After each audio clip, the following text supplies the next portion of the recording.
Let's open our Bibles to Exodus chapter 2. As we begin the study of the life of Moses, we are going to cover only the first part of the first section of his life. His life, according to the book of Acts chapter 7, is divided into three 40-year segments. His first 40 years he spent in Egypt, where he was nursed by his mother and taught by the Egyptian schools. His second 40 years he spent in the desert, where he was nursed by solitude and taught by God. The third 40 years of his life he spent with the Hebrew people in wilderness, nursed by trials, discouragements, and tests, taught by the law, which he personally received from God. Dwight L. Moody said this: he spent his first 40 years thinking he was somebody. He spent his second 40 years learning he was a nobody. He spent his third 40 years discovering what God can do with a nobody. Moses' life is relevant because you and I are in one of those three stages. We are either in the stage of thinking we are somebody, or the stage of learning we are a nobody, or the stage discovering what God can do with a nobody. The best of the three, of course, is the last. Take heart. Moses didn't learn it until he was 80.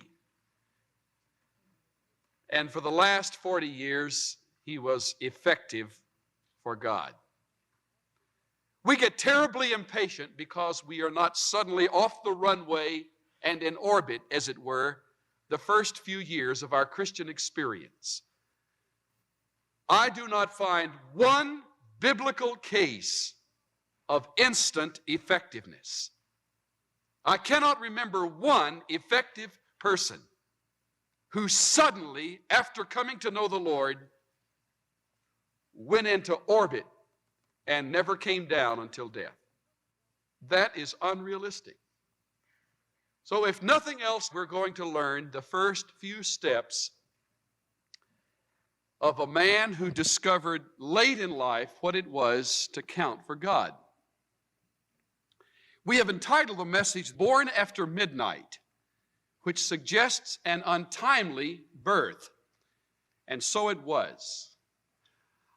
I am a student of Winston Churchill and often read his writings, and was moved just this past week to read his address to the House of Commons on the 17th of April, 1945, 5 days after his friend, the late President Roosevelt, died.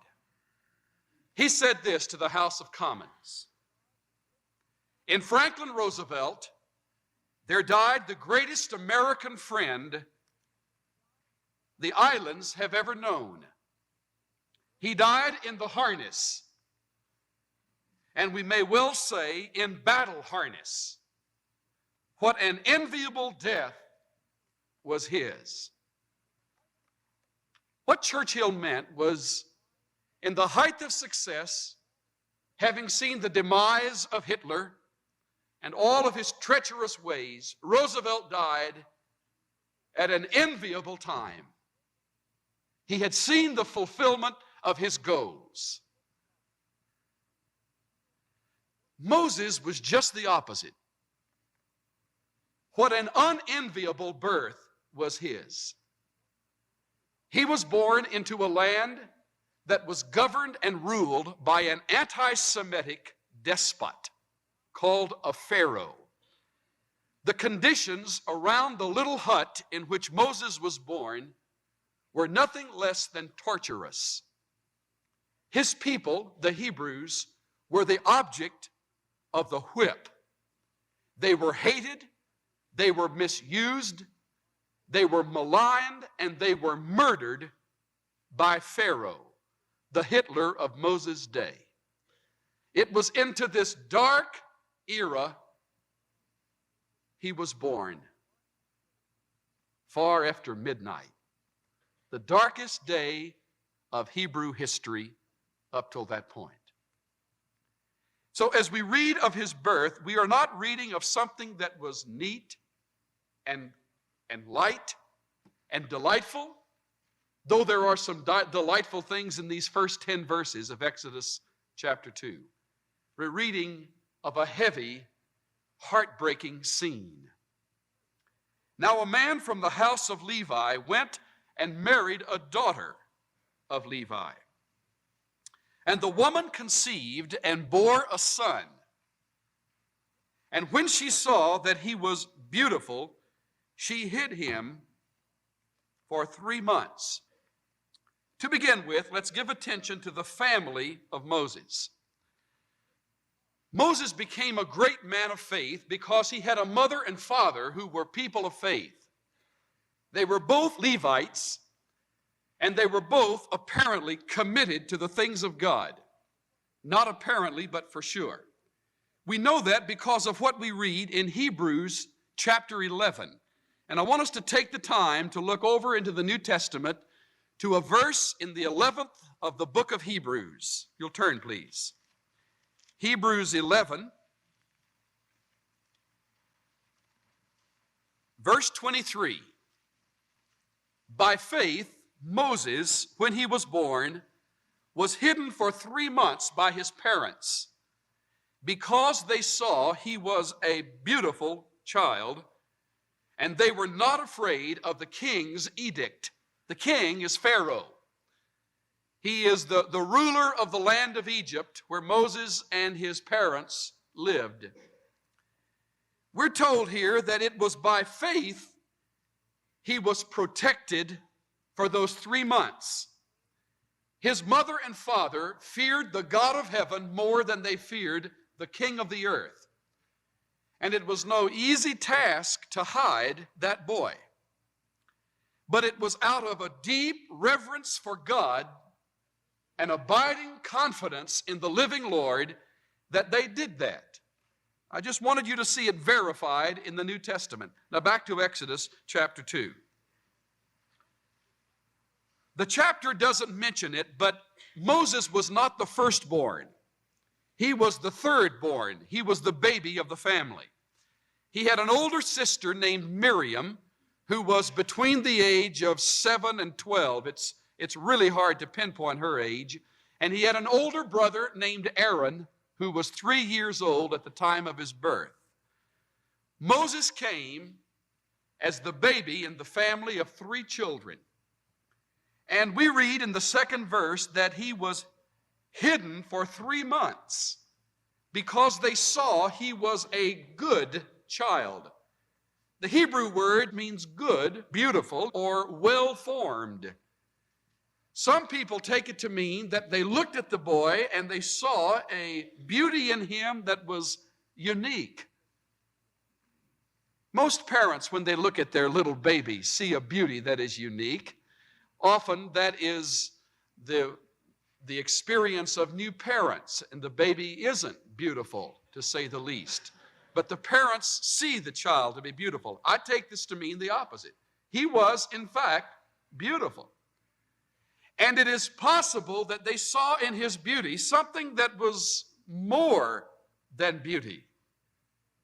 Maybe God revealed to them in the secrecy of their soul that this boy is destined to change the course of your whole life and the lives of your people. It might mean that he was well-formed and they didn't need a midwife to come and assist in the birth or the follow-up after birth, as we saw last week, the work of the midwife. Whatever it means, it was because of something in that birth they determined it's worth it to do all we can to keep him, because at that time, according to the last verse of the previous chapter, they were murdering Hebrew boys. If the Egyptians had known of his birth, he would never have lived to see the sunset of the day of his birth. He would have been murdered. So they hid him. Now, if I may pause for a moment and look at this like a father, I want you that are fathers and mothers to think about the difficulty of hiding a child for his first 3 months. those are not usually quiet days, are they? Those are usually tumultuous days. I think back to one of our children. Well, I'll go ahead and tell you, even though he's here. It was our firstborn. And he did not sleep through the night for 18 months. There were times I would love to have had a basket and a Nile River nearby.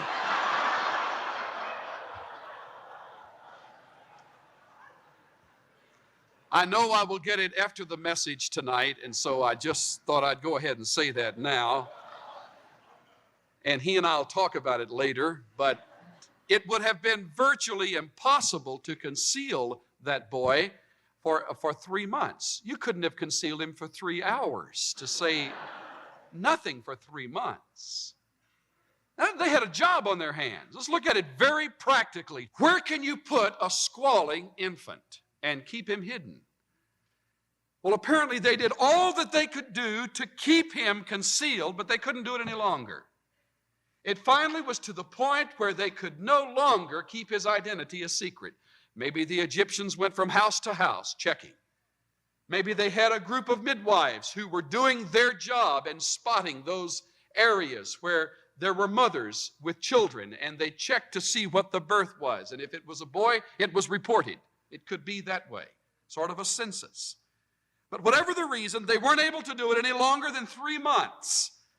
And so the mother designed an ingenious plan, and I am impressed with Jochebed, the name of Moses' mother, Amram, his father. I'm impressed that they were people not only of faith, but of very wise planning. Look at the third verse. When she could hide him no longer, she got him a wicker basket and covered it over with tar and pitch. Then she put the child into it and set it among the reeds by the bank of the Nile. With great care, Moses' mother mixed together an asphalt-like, tar-like substance from the banks of the Nile and several coats of mud so as to make this little wicker basket watertight. And she placed into that basket some soft pieces of cloth and perhaps some hay. And she fixed a little manger, as it were, a little bassinet. And then she covered it over so as to be sure the child would not drown. And then she set that basket among the reeds of the Nile. All my life, until just this past week or two, I have thought that Jochebed put Moses in the basket and then sort of pushed the basket out, and the current of the Nile carried it down, and it sort of rested there where the princess came out to bathe. But that's not what it says. Look at what it says. It says that she took this basket and then she put the child into it and set it among the reeds by the bank. Now, I've never seen the Nile River, but I have seen reeds growing in rivers.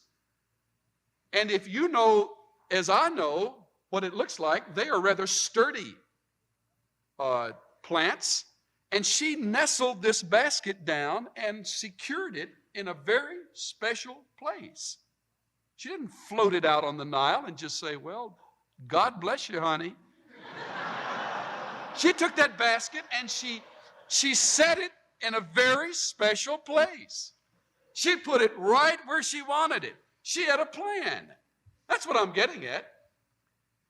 She wasn't foolish in her faith. She had a great faith in God, a faith greater than it was in Pharaoh, and she knew that God was greater than Pharaoh, but she had a head on her shoulders. I am confident in my heart that she knew the habit of Pharaoh's daughter. And she knew that certain days in a certain place, Pharaoh's daughter came to bathe. And she knew that at this particular juncture, just before Pharaoh's daughter came to bathe, if that basket were placed in just the right spot, they'd see it. And you'll never convince me that she didn't rehearse with Miriam exactly what to say and when to say it and how to say it. Make it look like a surprise, Miriam.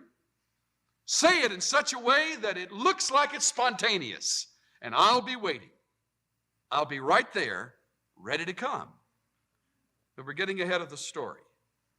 It says in verse 4, his sisters stood at a distance to find out what would happen to him. Then the daughter of Pharaoh came down to bathe at the Nile. By the way, they have unearthed an obelisk and a couple of monuments upon which have been etched the scene very similar to this one. Some archaeologists believe that it was this scene exactly. At that particular juncture in the history of Egypt, for some unknown reason, two daughters of the Pharaoh reigned for a period of time as co-regents over a section of the Nile. And it just may be that Moses' mother knew that. And she planned that basket to be placed near one of the co-regents over that area because the Nile was the god to the Egyptians. And she knew that that daughter, who carried a lot of swat in the court, upon seeing that new baby, would take that baby and would raise that baby in some way. And so with this careful, ingenious, well-thought-through plan, she carried it out to the last detail. And down came Pharaoh's daughter, the princess, to bathe. It says she saw the basket among the reeds. Look at that. It didn't float down there. It was placed there. She saw the basket, and it says she sent her maid, and she brought it to her. Now, we would miss a great deal of this if we did not imagine Moses' mother right this point. There's not a mother in the congregation who has any trouble imagining the feelings of that mother. Can't you see her standing on her tiptoes, watching with bated breath? Especially when she heard her baby cry. Can't you feel with Jochebed what she must have felt? Now, she had no proof but what that daughter would take that baby and plunge it right into the water and drown it right there. She had no assurance, and so she trusted in God to give that mother to give that woman a sense of a mother heart. They have discovered through some archaeological digs that some of the most ancient religious rituals of the Egyptians included a statement of trust that many Egyptians took before the god of the Nile. It said this, I quote, "I have afflicted no man. I have not made any man weep. I have not withheld milk from the mouth of sucklings." They found that written in archaeological finds. And it may be that that daughter of Pharaoh had taken that oath. So when she found that baby to keep her trust before that river god, taking it as from its womb, as it were, she held that baby to herself. And Jochebed at that moment motioned, to Miriam to make her move. And she did. The daughter got that baby. I should say the daughter of Pharaoh took the baby. She opened it. She saw that the child, it was a boy, it was crying, and she had pity on him. She said, "This is one of the Hebrews' children." She knew either by its dress or just the circumstance. She saw when it was a boy, obviously it was a Hebrew child. Some mother, not wanting to see the death of her son, would rather risk its life among the Egyptians. And so she realized that she has a Hebrew baby on her hands. And she wonders what to do. Josephus adds an interesting thought. I don't know if it's true or not, but it's interesting. It says that she took the baby to several of her maidens to see if one of them could nurse the child, and there was no success. And at that point, Miriam came and brought the suggestion of the mother.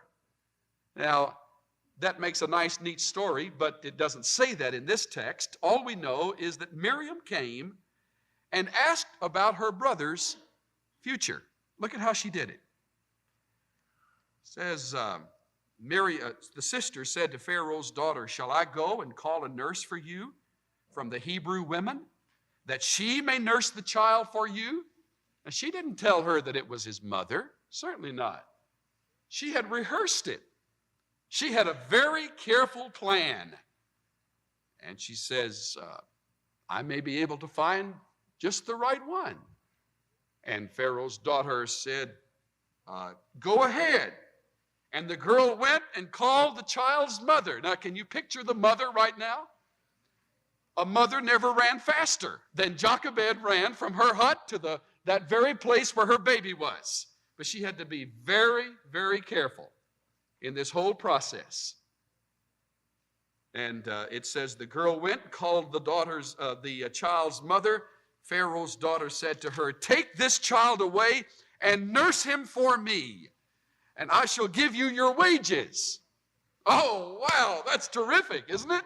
Not only get to raise your own child, but you get paid for it. It's a terrific plan. That's the reward of God. When a man's ways please the Lord, he makes even his enemies to be at peace with him. Proverbs 16:7. Never doubt that. When your ways really please the Lord, he'll take care of those enemies one by one. And Pharaoh's daughter said, "Look, I'll pay you if you'll take this little one and take care of it." And so the plan was enacted. I want to stop here and make some application. To say that you are a person of faith is not to say that you are not a person who plans. There is a strange sense in our day that planning and faith don't go hand in hand. Those that are unemployed say, "I'm just waiting on the Lord to provide a job." And if they come to me for counsel, I say to them, "But where have you put in your resume?"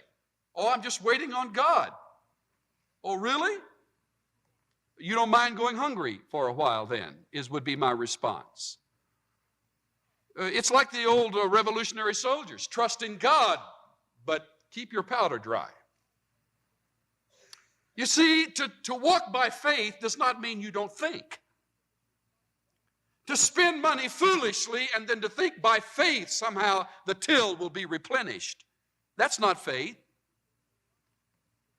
To do something that is stupid and lacks wisdom in planning and then to tag it faith is not faith at all. It's presumption. Now, on the other hand, to make a statement and to trust God and to do all within your own strength that's wise to pull it off, that goes hand in hand with wisdom. Now, I don't know how this applies to any of you this evening, but I know how it applied to one great woman of the past whose name was Susanna Wesley. She gave birth in her span of life to 19 children. That's not a family, that's a litter.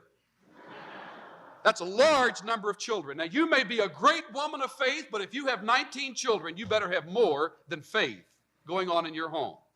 Can you imagine feeding 19 children? Well, of course, she didn't raise them all. She lost some. But the 15th was a fellow named John Wesley.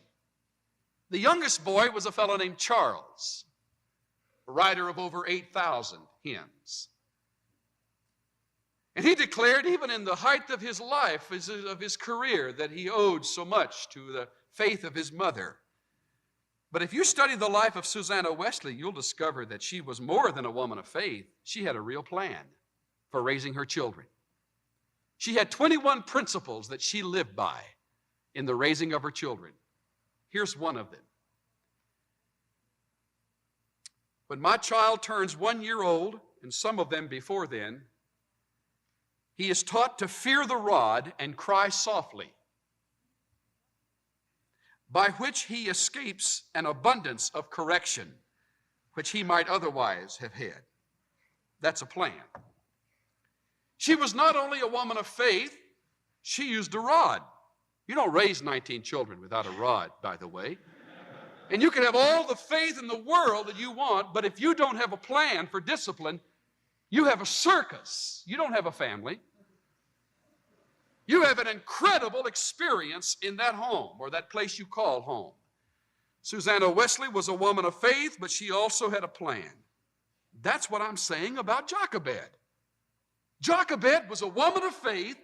What Moses had imbibed into his life, he imbibed it from his mother. Not only is faith in God, but it is a wise plan as well. They go hand in hand.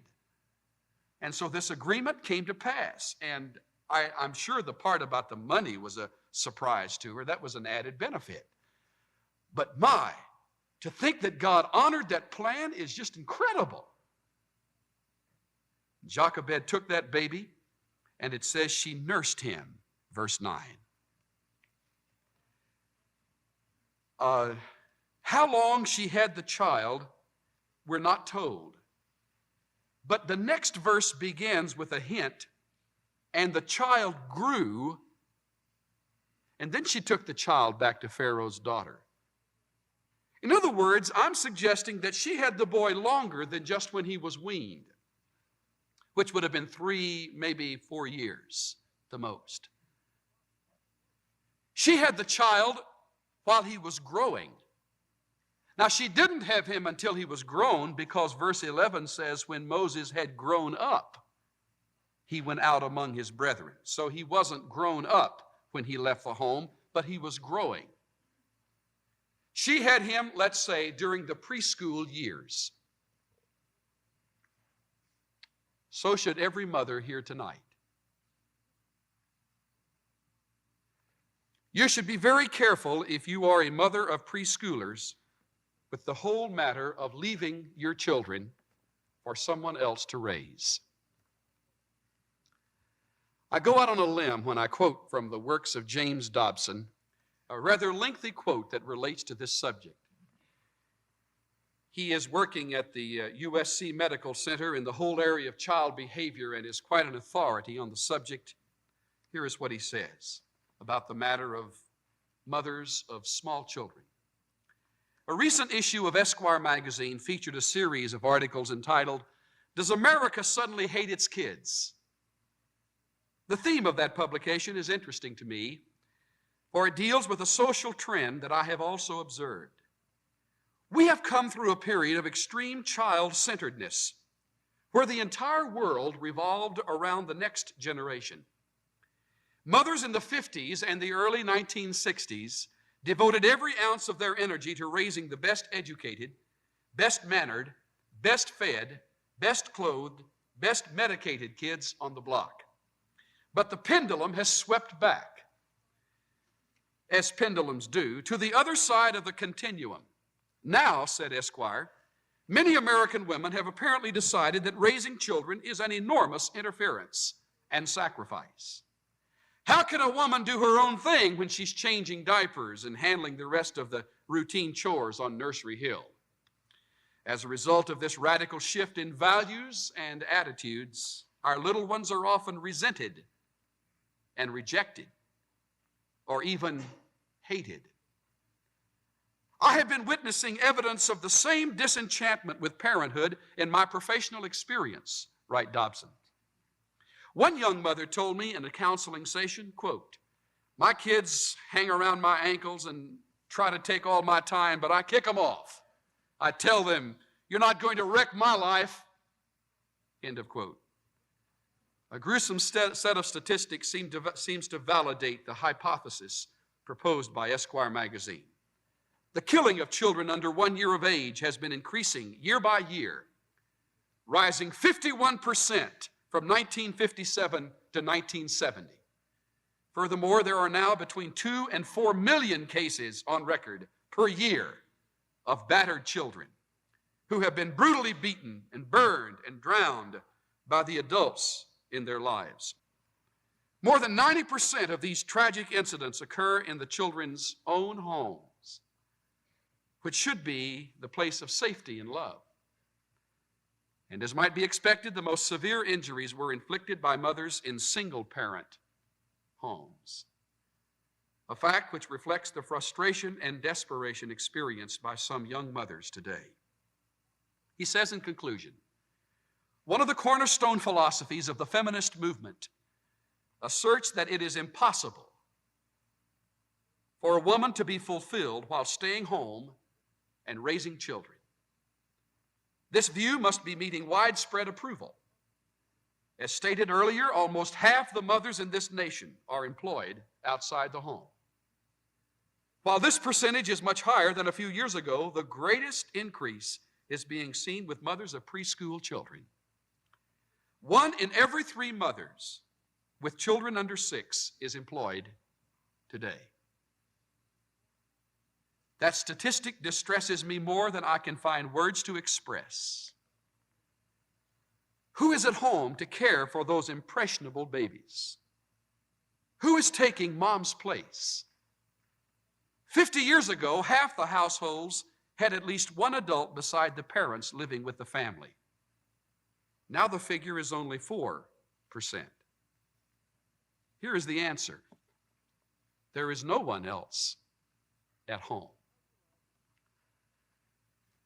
I realize as you hear that it might seem as though I am imposing guilt upon some of you that find it necessary to work. My desire is not to raise up guilt. My desire is simply to declare what I see to be biblical principles that ought to be carefully thought through. I'm not addressing every working mother. I'm not really addressing working mothers that have children that are in school. I'm talking especially to mothers who have children preschool age, and mainly to you. Be very, very careful thinking through your plan, calling it necessity, that it is that.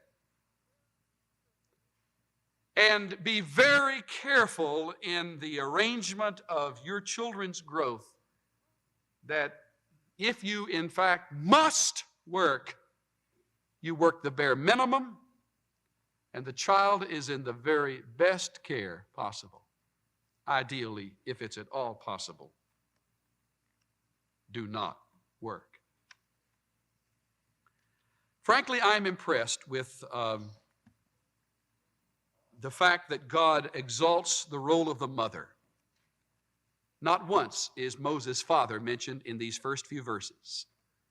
Not that he isn't important, nor that he isn't living. He was alive, and he was important. But nobody can take the place of the mother with the preschool child. Nobody. Now, finally, the transfer where he is adopted. There's a lot of emotion in these few verses, which we close with. Verse 9 concludes, the woman took the child and nursed him, and the child grew, and she brought him to Pharaoh's daughter, and he became her son. He had a new home suddenly.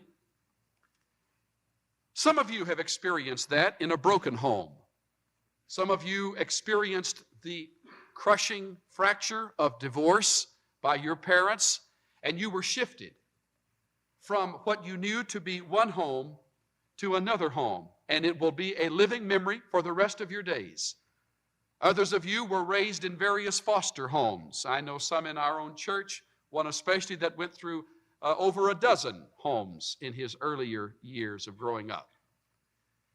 And you know this by experience. That is one experience I have never entered into personally, but I have imagined what it would be like. Not only was it an adjustment for Moses, but I again think of the mother.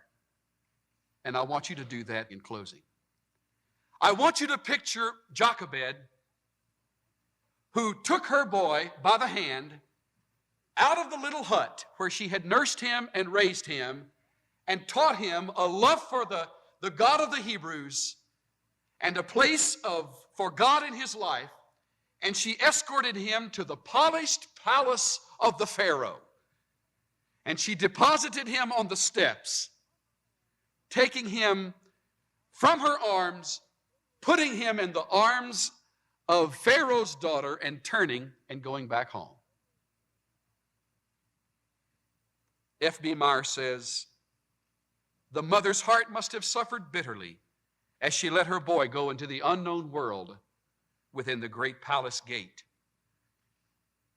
And very lonely must have been the little household when the last kisses had been exchanged the last instruction given, the last prayer offered.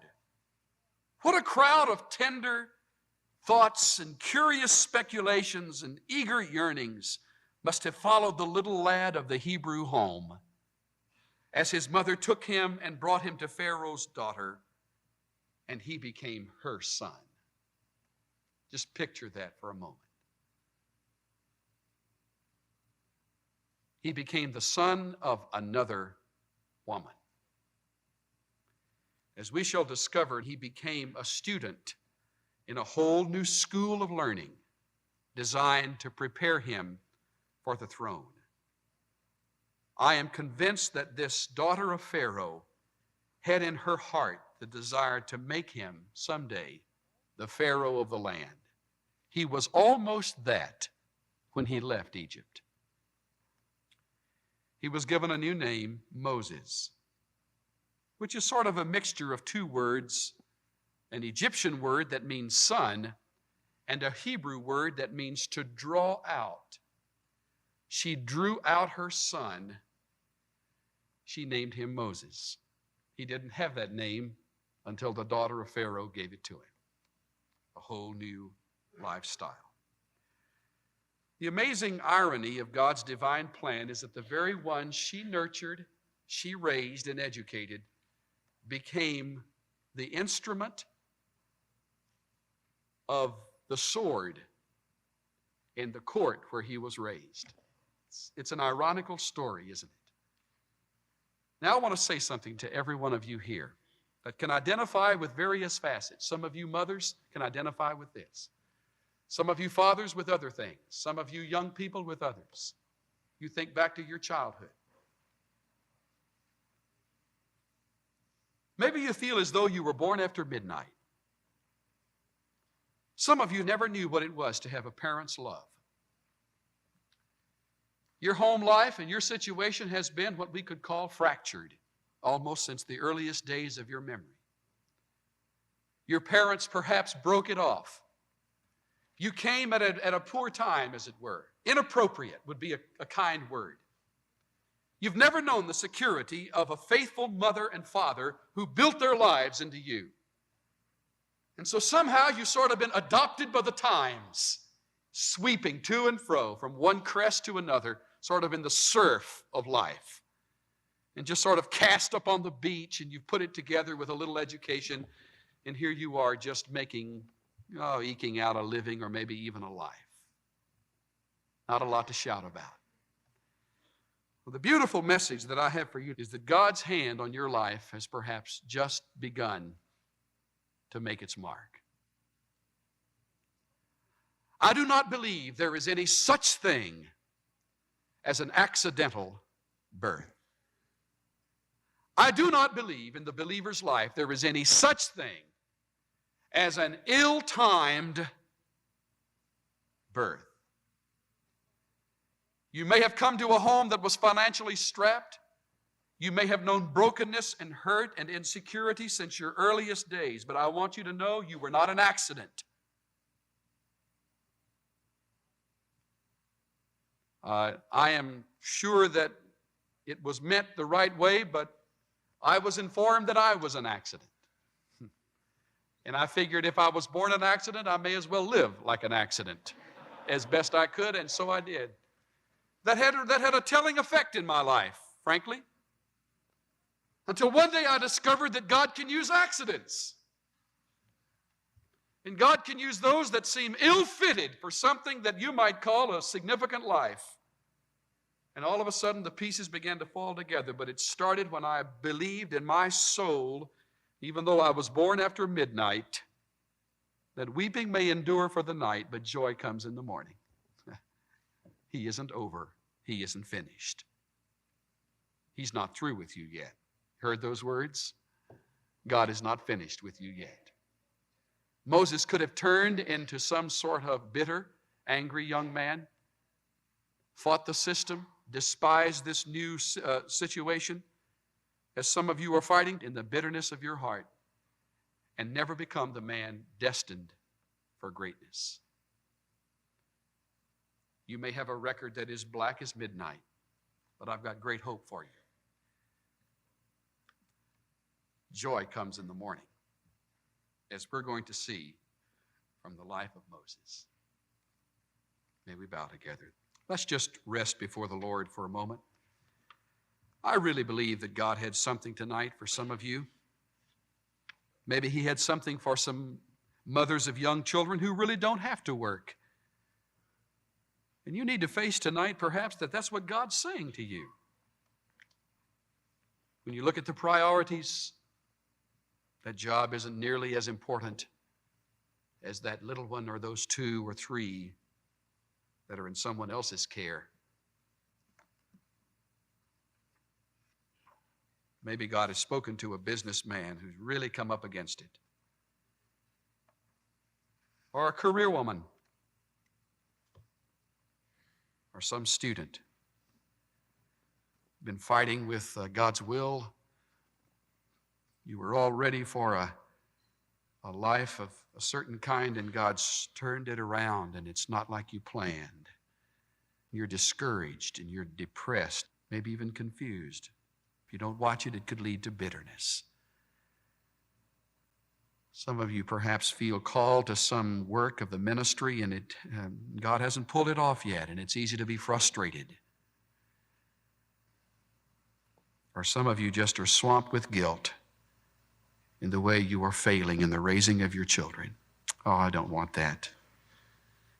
Guilt really serves no good purpose unless that guilt is quickly turned over to the Lord for forgiveness and a plan for correction.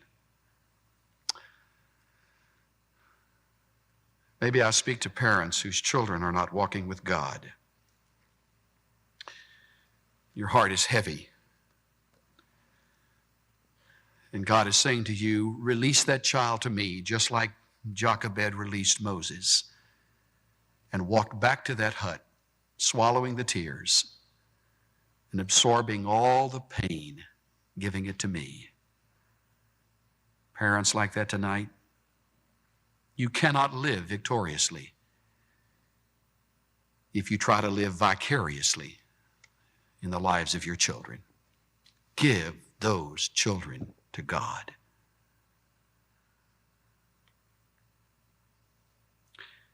If you've never met the Lord Jesus Christ, God's loving provision for eternal life, I'll tell you, the Father understands what it is to give a son. He gave his perfect, beloved companion of heaven to this earth. And Jesus died that you might have everlasting life, a real purpose, a real solid rock upon which to stand. And he says to you, I offer him to you if you'll give him your life. I give him as a gift if you'll receive him. For some of you, that's a decision you must make before tomorrow dawns. Think about it for a few moments. Father, from the hurt and the pain of a past in many lives here, there is no difficulty identifying with a man who, young in life, experienced something that many of us never face, though we are adults. Separation from his security, his loving home, his faithful parents, his brother and his sister, for a period of perhaps 35, 34 years. Our Father, we identify with those feelings of uneasiness and fear, some more than others. But I pray, Lord, we will leave with that quiet assurance that you have made no mistake in our lives, that the pain and the heartache have all been designed by you to create in us vessels fit for the Savior's use. We ask that as we leave not discouraged, but encouraged, not confused, but corrected in our thinking, not embittered, but perhaps for the very first time or the first time in a long time, sensing that your hand is in fact still on our lives. What an encouragement that is. We commit to you, Father, tomorrow and this full week, asking that we might walk in victory because of some of the things we have learned today about worship and about this young baby who changed the world, even though he was born after midnight. In the name of Christ, amen.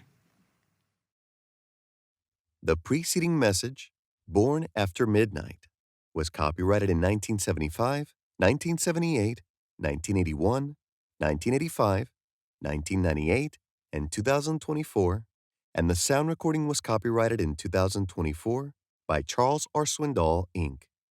All rights are reserved worldwide. Duplication of copyrighted material for commercial use is strictly prohibited.